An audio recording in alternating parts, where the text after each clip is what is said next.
Hi, I am Antonio Ricendere, and I'm Tabudsan Jan Roland. and we are reporting Project Risk Management. Project Risk Management. It involves the identification of the risk, analyzing the risk, and responding to the risk that you might encounter when you are building a project. There are 6 topics that are involved in Project Risk Management. They are the risk management planning, risk identification, qualitative risk analysis, quantitative risk analysis, risk response planning, and risk monitoring and control. First topic is the risk management planning. This is where you will think how you will resolve the risk based on your ongoing project. Risk identification. This is where you will identify the risk that will most likely affect your project.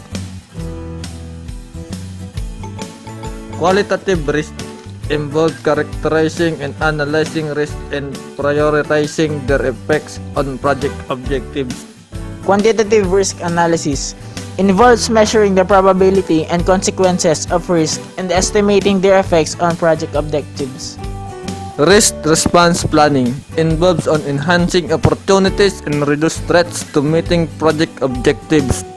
Risk monitoring and control involves monitoring known risk, identifying your risk, reducing risk, and evaluating the effectiveness of risk reduction. Risk management plan. This is where documentation of the procedures takes place.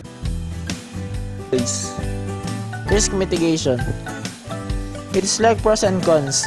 If you don't want things to happen, you should prevent the reasons of its occurrence.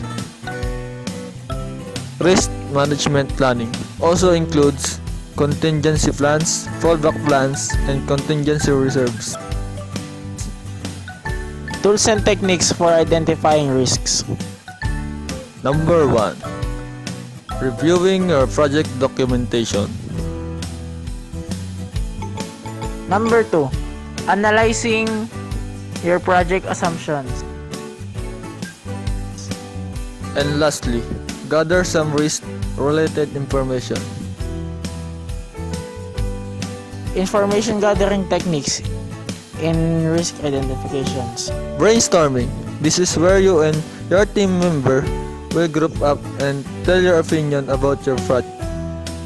Delphi technique uses repeated rounds of questioning and written response rounds of questioning and written response. Interviewing is gathering information through other people by asking them a few questions. SWOT analysis, where S stands for strength, W stands for weakness, stands for opportunity, and T for threat. 2 other technique for risk identification. Checklist, backreading your previous projects. Diagramming. This is where cause and effect comes. 2 main outputs of risk identification process. Risk events and triggers or risk signals. Risk response planning. Risk avoidance is like preventing what is the cause of the risk. Risk acceptance is accepting the consequences of the risk when it occurs. Risk transference. Transferring the responsibility for its management to the third party. Risk mitigation, reducing the impact of the risk by preventing its cause. Residual risk. The remaining risk after all strategies have been implemented. Secondary risk. Direct result of implementing a risk response. Thank you. The end. Created using Powtoon.